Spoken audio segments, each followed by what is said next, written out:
Delhi ગેટથી station road વિસ્તારમાં આજે બપોરે ગંભીર અકસ્માત થયો। મહારાષ્ટ્ર રાજ્ય પરિવહનની એસટી બસ એક મોપેડને ટક્કર મારી, જેના પર માતા અને તેમના બે નાના બાળકો સવાર હતા। ઘટના સીસીટીવી કેમેરામાં કેદ થઈ છે, જેમાં બસ દ્વારા મોપેડને અડફેટમાં લેતા ત્રણેય રસ્તા પર પડી જતા જોઈ શકાય છે। સુરતના દિલ્હી ગેટ સ્ટેશન રોડ વિસ્તારમાં આજે બપોરે ગંભીર માર્ગ અકસ્માતની ઘટના સામે આવી છે, જેમાં મહારાષ્ટ્ર રાજ્ય પરિવહનની એસટી બસે મોપેડ પર સવાર એક મહિલા અને તેમના બે બાળકોને અડફેટમાં લીધા હતા। આ સમગ્ર ઘટના સીસીટીવી કેમેરામાં કેદ થઈ જવા પામી છે। સદનસીબે સમયસર લોકોની મદદ અને નસીબના જોરે માતા અને બંને બાળકોનો અકસ્માતમાં આબાદ બચાવ થયો હતો।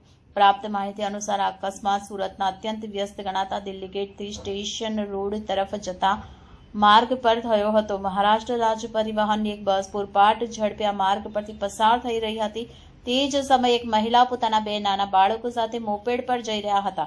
એસટી બસના ડ્રાઈવરે મોપેડને ટક્કર મારી હતી। બસની ટક્કરથી મોપેડ પર સવાર માતા અને બંને બાળકો રોડ પર પટકાયા હતા। આ સમગ્ર ગંભીર ઘટના નજીકમાં લાગેલા સીસીટીવી કેમેરામાં કેદ થઈ ગઈ હતી। સીસીટીવી ફૂટેજમાં સ્પષ્ટ જોઈ શકાય છે કે કેવી રીતે બસ મોપેડને અડફેટમાં લે છે અને ત્રણેય સવારો નીચે પટકાય છે।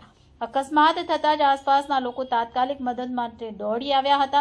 ત્યારબાદ માતા અને બાળકોને મોપેડ નીચેથી બહાર કાઢી લીધા હતા। ગંભીર અકસ્માત હોવા છતાં માતા અને તેમના બંને બાળકોનો ચમત્કારિક રીતે બચાવ થયો હતો।